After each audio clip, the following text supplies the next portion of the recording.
Namaskar learners, I Dr. Deepika Tomar welcome you to the course Leadership Equation, Balancing Vision, Strategy and People.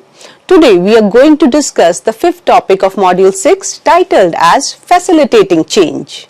Dear learners, at the end of this topic, you will be able to understand the meaning of facilitating change and its purpose. You will be able to understand elements involved in facilitating change, and you will be able to explain and analyze Kurt Levin's three-stage model of implementing change, Kotter's model, and you will be able to explain and analyze ADKAR model. Change is inevitable in the modern organizational landscape. As we discussed earlier also, the reason for bringing the change might be an internal factor as well as external factor. So, it may be driven by technological innovations, market shifts, globalization or internal growth or change in organization philosophy, etc. Yet, while the need for change is often clear, the process of transition from the current state to a desired future state is rarely smooth, and this is where facilitating change becomes critical. So, how to facilitate the change? To attain a smooth facilitation of change, consider few of the given important points. The first one is preparing people and system for the change. Second is managing the transition process is very important. Third point here is embedding and reinforcing new behaviors and processes. And the last one is ensuring change is adopted, not just implemented. So dear learners, facilitating change in organizations involve planning, guiding, supporting and embedding transitions from the current state to a desired future state. It ensures that the change is not only implemented but also accepted, understood and sustained across the organization. Since it is not just about technical adjustments, it is a human-centric process requiring leadership, empathy and structure. Basically, facilitating change refers to the strategic, planned and supportive approach to guide individuals, teams and entire organization through change. Effective facilitation minimizes resistance, increases engagement and ensures sustainability. To explore further this topic, facilitate change, let's understand certain key models used in facilitating change. So these models which we are going to discuss in upcoming slides are Levin's three-stage change model, Kotter's 8-step change model and ADKAR change model. Further, to put more emphasis on facilitating change, here we are discussing the Kurt Levin's model. This model is followed for planned changes and it outlines 3 stages that organizations go through when implementing change. These 3 stages are unfreezing, changing or moving and then refreezing. Now here as you can see, the first stage is unfreezing. Now unfreezing involves breaking away from existing or established methods and practices and preparing individuals to embrace new alternatives. Now during this stage, outdated beliefs, processes and behaviors are discarded in favor of more suitable approaches for the current situation. Here the motive is to help organizational members understand that considering the changing demand of environment, the existing approaches or status quo is no longer viable for the firm. Further, it has 3 steps. The first one is recognizing the driving forces, where managers are expected to develop an awareness of environmental changes taking places and internal issues that necessitate change. By understanding the pressure for change, they can effectively identify the need for the transformation. Second is increasing the driving forces. Now once the need for change is recognized, next important thing is to communicate this need to the stakeholders involved. By providing the reasoning behind the change, individuals are more likely to embrace it. Next is managing the resisting forces. Now resistance to change, as we discussed earlier, also is a natural response of most of the human beings. The important point here is that how leaders should handle such situation. So at this stage, it is very important to address concerns and fears of the affected people by highlighting the benefits of the proposed changes and alleviating if any misconceptions are there. So to achieve unfreezing, various techniques can be employed, such as educating. You can educate the people. So educating the involved people by providing information and knowledge regarding the need for change and its advantages can be done. You can do so by communication. So through communication it can be done by engaging affected people in open discussions to clarify the rationale behind the change and address the uncertainties. If they are asking about certain uncertainties, so that can be addressed. Also involve people in decision making, encourage their input and ideas. Next thing is negotiation. Negotiation through the exchange of rewards can be done. Other offer and incentives or rewards to motivate acceptance of change can be done. And the next important thing is persuasion. Persuasion is also an important factor here. Leaders should shaping perceptions and attitudes through effective communication. And then comes encouragement and support. No doubt it is very vital. It provides to people the necessary resources and assistance to facilitate the transition. It is the job of leader, to provide the necessary resources and assistance to facilitate the transition. So these techniques aim to either strengthen the driving forces that people proper behavior away from the status quo or weaken the restraining forces that hamper the progress. So by unfreezing existing mindsets and behaviors, organizations can create a receptive environment for change and lay down foundation for the subsequent stage of the change process. The second stage of this model of change is changing or moving. Now, once individuals embrace the need for change, the proposed changes are introduced systematically, fostering new learnings and adoptions of new behaviors. Now here again, some key elements are there: encouraging compliance, internalization and identification. So let's discuss them one by one. The first one is encouraging compliance. Now in some cases, change may be enforced through incentives or consequences. However, true transformation requires more than compliance. It requires internalization and identification.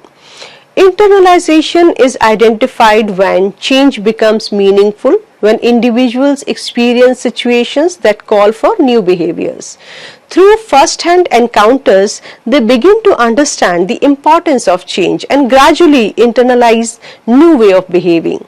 Then identification. In identification, individuals also identify suitable behavioral models within their environment. They recognize role models whose action align with the desired change and choose to emulate them. During the implementation of change, unexpected challenges may arise, requiring effective problem solving. This period is marked by experimentation, ambiguity, and the need for careful guidance. So to navigate this phase successfully, we should consider few of the following approaches, which are the first one is transparent communication. Very important again. Communicate the purpose, benefits and expected outcomes of the change to all members. This ensures a shared understanding and align efforts towards a common goal. Next approach is supportive training and resources. Provide comprehensive training programs and resources to help individuals acquire the skills and competencies needed for new behavior. Offer guidance and assistance to address any challenges that emerge along the way, and provide continuous feedback and suggest suitable improvement accordingly. Establish feedback channels to gather insights and suggestions from employees. This enables ongoing refinement of the change implementation strategy based on real-time input, fostering a sense of ownership and engagement. Fostering adaptability is also an important approach. Cultivate a culture of adaptability and openness to change. Encourage individuals to adopt new options and behaviors. Create an environment that supports innovations and development. And then leadership guidance. Leadership guidance is vital here. Effective leadership plays a vital role in guiding organizational members through the change process. Leaders should provide clear direction and support and serve as a role model for the desired behaviors, inspiring others to embrace the change. By providing careful guidance and support, organizations can navigate the implementation of change effectively. The final phase of the change process here is refreezing. Now, refreezing is the stage where the changes made during the change or transition phase are solidified. So solidified, stabilized and institutionalized into the organization's culture and daily operations. It is the responsibility of the manager acting as a change agent to ensure the effective integration of the adopted changes with existing models. Without proper internalization, there is a risk of individuals reverting to the old way of doing things. We should consider the given approaches during the refreezing phase. The approaches are, the first one is integration and alignment. Here it is to be ensured that the new behaviors, attitudes and beliefs align with the overall organizational goals and values. Change agents must integrate them into existing system and processes to attain consistency and permanency. Further, to ensure ongoing support, provide necessary resources to reinforce newly acquired behaviors. This may include training, development programs and mentoring to assist individuals in adapting to the changes. Supportive leadership and a positive organizational culture play a vital role in maintaining the desired behaviors. Celebrate success. Now, recognize and celebrate accomplishments related to the change implementation. This helps reinforce positive outcomes and motivates employees to continue embracing the changed behaviors. Also, establish feedback mechanism to monitor the effectiveness of the change and gather insights from the improvement. Regular evaluation ensures the continued adoption of desired behavior and allows for further refinement if required. Next approach in refreezing is foster an organizational culture. Now, cultivate a culture that values and supports the desired behavior. This involves aligning performance management system, reward and recognition programs of the organization in support of the implemented change. It will reinforce the change and will encourage its continuation. Next model which we are going to discuss or explore is Kotter's 8-step change model. To get more insights onto the topic facilitating change. Now, this model, as you can see, involves 8 different steps, which are: create a sense of urgency, build a guiding coalition, form a strategic vision and list a volunteer team, enable action, generate short-term wins, consolidate gains, anchor the change in culture. Now, let's discuss each of these steps in detail. The first one is create a sense of urgency. Inspire people to act with passion and purpose to achieve a bold, aspirational opportunity. Now, before any change can take place, it is important to create a sense of urgency around the need for the change. This might involve highlighting the risks and challenges that the organization is facing and, in a way, creating an awareness around why change is necessary. Second step says that a volunteer network requires an alliance of committed team members.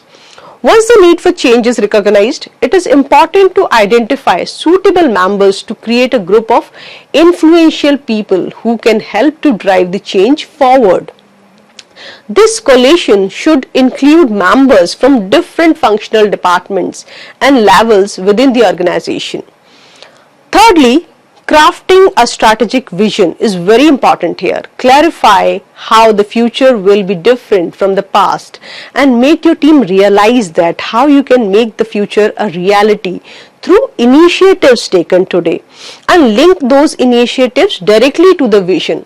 This vision should be inspiring and should help to motivate stakeholders or team members to get behind the change effort. To enlist a volunteer team is the next step now. For this, communicate the vision widely and frequently throughout the organization. This will help to build support for the change effort and ensure that everyone is on the same pace. In any organization, massive change can only take place with the help of massive participation. When large number of people rally around a common opportunity, at an individual level, each one should actively contribute. Next is to remove barriers, if any, and enable action. If observed and seen, remove the red flags. These are the obstacles which may slow down the pace and impact the progress. Short-term wins are also very important. To create a momentum and keep people motivated, create short-term wins that demonstrate the value of change effort. As wins are the molecules of the results, we must recognize and communicate about team wins early and often. It helps not only in maintaining but also keeps a track of the progress made. Next is sustaining this acceleration. Now, once some initial wins have been accomplished, it is important to strengthen those gains and build on them. Increase the credibility. It might result in attaining a sustained and improved systems, structure and policies. Be persistent in introducing change after change until the vision becomes a reality. Last but not the least is institute change. Here it is important to assess and evaluate the systems and processes. It is to ensure that current management practices reinforce the new and modified behaviors and mindsets. Try to correlate the links between the new behaviors and organizational success, making sure they continue until they become strong enough to replace the old pattern. Next model which we are going to discuss is ADKAR's change model to get more knowledge onto the topic facilitating change. ADKAR stands for awareness. A here is for awareness, D for desire, K for knowledge, A for ability and R for reinforcement, and hence these are the 5 different stages or phases of this change model. The purview of awareness and desire stage covers current state and hence focus on preparing employees for a change. The knowledge and ability stages comes under transition phase and considers employees are in process of adoption of change. Reinforcement stage relates with future state and helps in sustaining the change. Let's now discuss each of the stage of ADKAR model in detail. The first phase or stage is awareness. This stage focuses on making individuals understand why the change is necessary. It involves communicating the reasons for the change and the potential risk is not making it. Without awareness, employees may resist the change due to a lack of understanding or fear of unknown. Second stage is desire. Now, after building awareness, fostering a personal desire to support and participate in the change is essential. This involves motivating employees to embrace the change by addressing their concerns, demonstrating personal benefits, and securing buy-in. Without desire, even well-informed individuals may remain resistant or disengaged. Third stage is knowledge. Now, knowledge refers to providing the information and training necessary for individuals to know how to change. This includes teaching employees the new processes, tools or behaviors they must adopt. Knowledge is essential to ensure employees are fully prepared to implement the change successfully. Fourth phase is ability. Now, while knowledge equips individuals with the know-how, ability ensures they can apply it in real-world situations. This stage focuses on building the skills and removing barriers to change that may prevent its success. Practice, support and feedback are the key to developing the required ability. Fifth and the last stage is reinforcement. And reinforcement is necessary to sustain the change.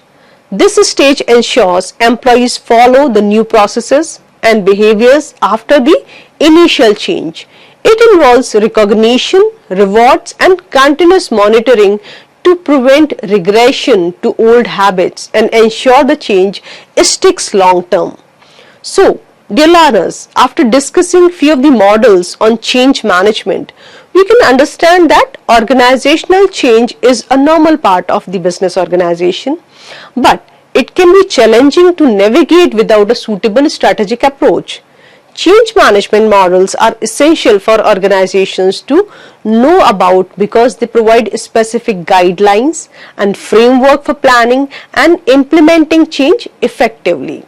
Dear learners, in this topic you learn concept of facilitating change, elements involved in facilitating change, key model used in facilitating change including Levin's model, Kotter's model and Adgar model. Thank you and happy learning.